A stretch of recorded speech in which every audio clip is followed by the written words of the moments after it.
সালামু আলাইকুম।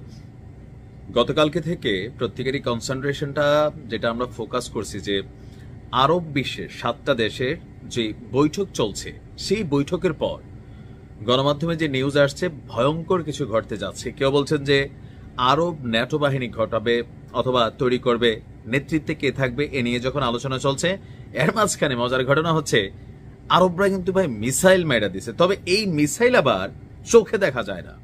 অনেকে ভাবতে পারেন যে এই উন্নত প্রযুক্তির মিসাইল আরবরা কিভাবে তৈরি করলো যেটা চোখে দেখা যায় না, কারণ আমেরিকার তৈরি সর্বোচ্চ আধুনিক যেই যুদ্ধ বিমান আছে স্টিলথ প্রযুক্তির, সেইটাও তো চোখে দেখা যায়, কিন্তু আরবিদের এই মিসাইল কেন চোখে দেখা গেল না?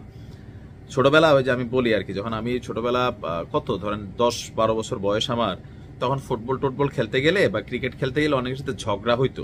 তো ঝগড়া যদি বড় কারোর সাথে হইতো, আমার থেকে বয়সে বড় বা শক্তিশালী, তো ঝগড়ার একটা পর্যায়ে ধরেন যদি বুঝতাম থাবর চটকানা খামো অথবা মাঝে মাঝে খাইতামও ধাক্কা ধুক্কা, রিপ্লাইটা কিভাবে দিতাম, ঠিক আরবরা এই রিপ্লাইটাই দিছে। মানে আমি করতাম কি, ধরেন মাঠের এক পর্যায়ে চলে যেতাম একদম লাস্টে, বাড়ির রাস্তা আগে ফিক্সড করতাম, কইরা ওইখানে যাইয়া তারা 2-4টা চৈত ভাড়াং মানে কুমিল্লার ভাষায় গালাগালি কইরা পিছনের দিকে আর তাকাইতাম না, একটা দৌড় দিতাম সোজা বাড়িতে। তো ওই রকম মিসাইল মানে কি শব্দ বোমা, সেফুদার ভাষা যেটা শব্দ বোমা বা কথার মিসাইল ছুঁড়া অস্থির করে ফেলছে মার্কেট। গতকালকে থেকে আমি ভাই প্রথম দিন যে ঘটনাটা ঘটছে ওই দিন আমি কিন্তু বলছি যে এই ঘটনার রিয়াকশন কাতার দিতে পারবে না, কারণ তাদের কাছে তো মেশিনারিজ নাই।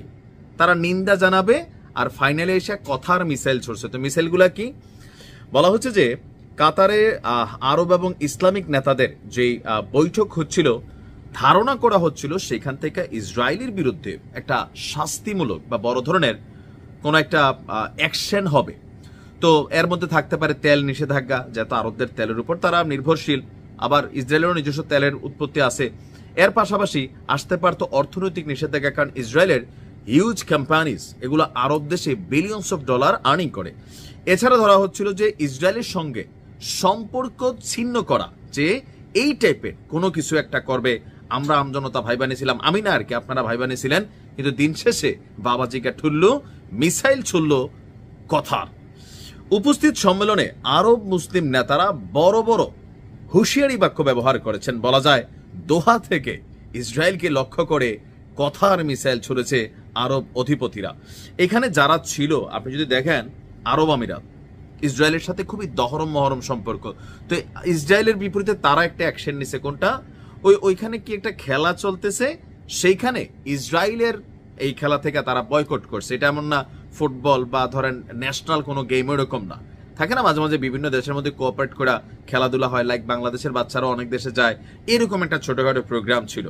এখন তারা বৈশা আছে নিজেদেরকে দুর্গের মধ্যে আবদ্ধ করা, মানে খাঁচাটা আমাদের শক্ত করে বানামো যেন আমাদেরকে কেউ মানে মাইরা টাইরা খাঁচার ভিতর থেকে বের করে নিতে না পারে। কিন্তু আমরা খাঁচার বাহিরে, ওই যে ধরেন আমি বললাম না প্রথম দিকে যে একটা গালি দিয়া এমন এক দৌড় দিছি, পিছনের দিকে তাকে নেই কেন, আবার নি ধৈরা মাইট টাইট দেয়, কারণ বাঁচানোর তো কেউ নাই। তবে ট্রাম্প আশ্বস্ত করছে যে দেখো 2টা মারলে মাইরা দিছে আর কি, হ্যাঁ আমি বইলা দিছি ধমক দিয়া, আর কিন্তু মারবে না। বিষয়টা হচ্ছে ডোনাল্ড ট্রাম্পই হচ্ছেন আরবদের রক্ষাকর্তা, আর আরবরা এখানে আবার একটা সিদ্ধান্ত নিছে, দেখো আমরা কিন্তু ইসরায়েলের বিরুদ্ধে কোনো মানে কি বলে যে সামরিক পদক্ষেপ নিব না। আমাদের এই বৈঠকের মূল উদ্দেশ্য হচ্ছে শক্তিশালী প্রতিরক্ষা ব্যবস্থা করা, এবং কি এই মানে ফাইরা ফেলবে, ছিঁড়া ফেলবে, এই করবে সেই করবে, কিন্তু কার্যকর যে পদক্ষেপগুলো আরবদের হাতে ছিল এনি সিঙ্গেল স্টেপ তারা কিন্তু নেয় নাই। তো যারা আরব দেশে বসবাস করে ভাবতেছিলেন কাতার হ্যান্ড করেঙ্গা ত্যান করেঙ্গা, তো কইরা সারছে, এমন মিসাইলই মারছে যেটা চোখে দেখা যায় না। ভালো থাকুন, আসসালামু আলাইকুম।